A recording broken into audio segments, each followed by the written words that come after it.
les mêmes faits, les mêmes actes n'allaient pas se reproduire. Alors, il va prendre toutes les dispositions nécessaires à la délivrance d'un permis de conduire pour qu'il soit en règle. Les avocats aussi qui ont eu à plaider à mes côtés ont plaidé dans le même sens, la clémence. Parce que nous ne sommes pas les avocats des diables aussi.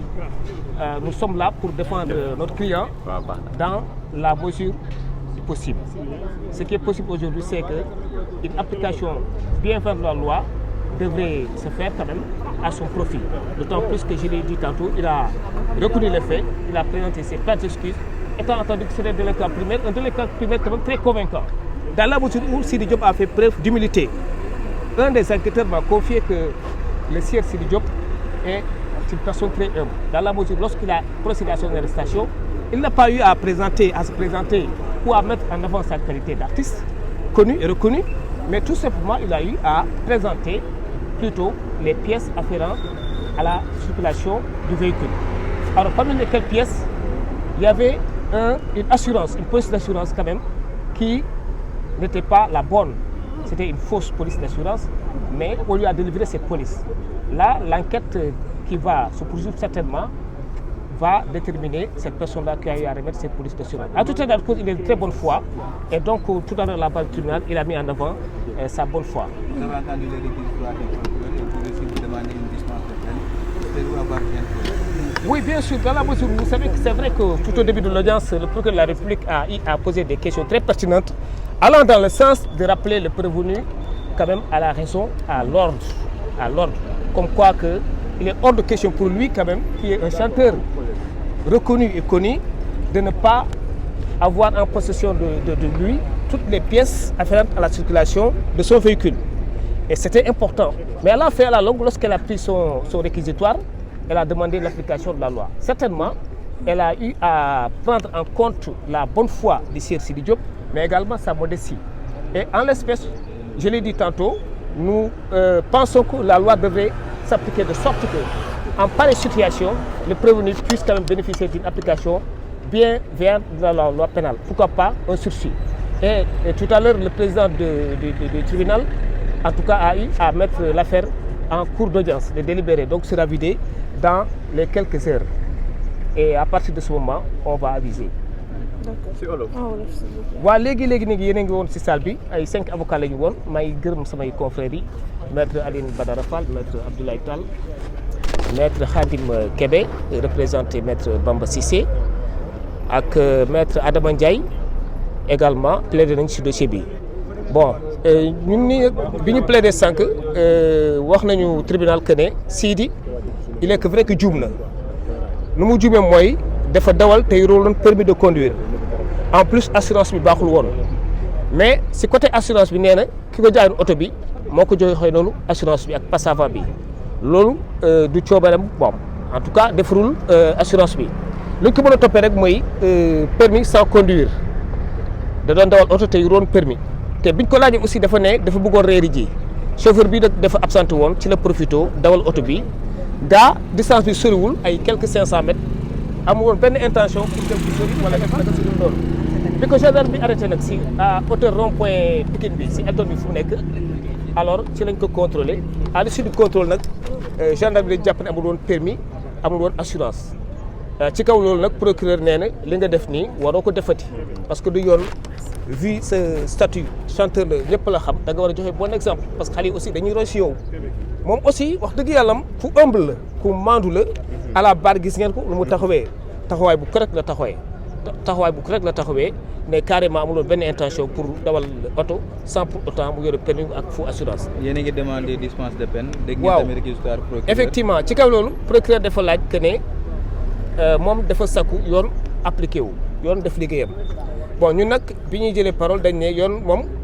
dina def liggéeyam te yaakaar nañ ne yoon et en application d'une bonne politique pénale ci yi ni mel dafa war a joxe benn décision bu clémente dans la mesure où Sidi moomu ñuy topp.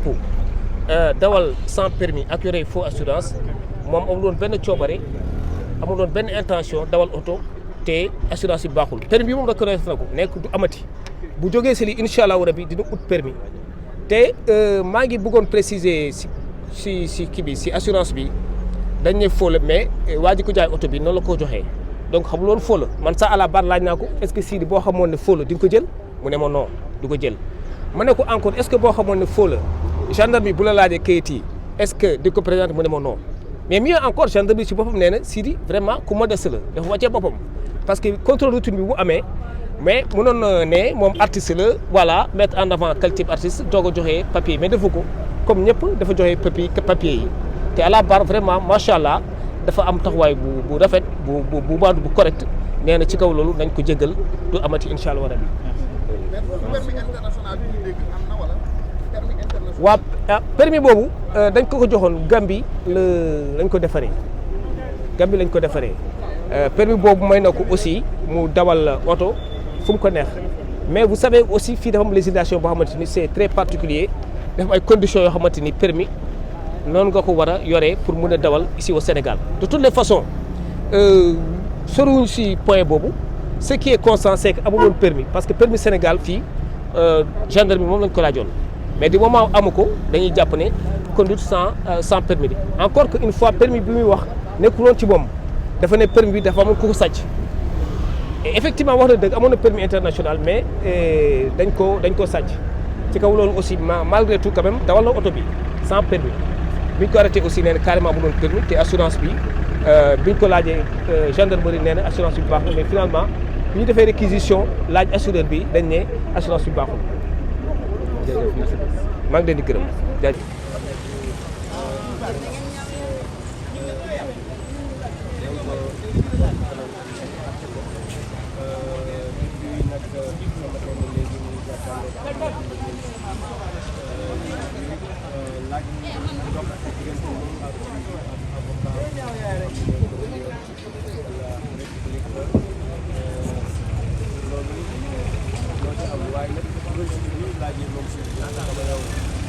mbokk yi borom naaru góor yegsi na kii tax gannaaw sunu borom bi seen aajo di saafarawu di faju ci diir yu gàtt kooku mooy kan mooy Seydina Ousmane Ndiaye borom naaru góor grand marabout di borom baatin borom xam-xam ak borom xalwa Seydina Ousmane Ndiaye yàlla may na ko mu mën a faj yenn xeetu feebar yu demee ni daaxiliya di ay jàngoro biir estomac ulcère ballonnement hémorroïde diabète ndoxum siti ak néew kattan gi waral tuuru naaru góor Seydina Ousmane Ndiaye yërmande gi mu am ci askan wi moo waral mu fekk si leen ak xam-xam bii ko sunu borom bi may ngir saafara seeni jàngoro rawatina jafe-jafe yi ñu jànkonteel ci biir néegu sëy looloo waral tuuri naari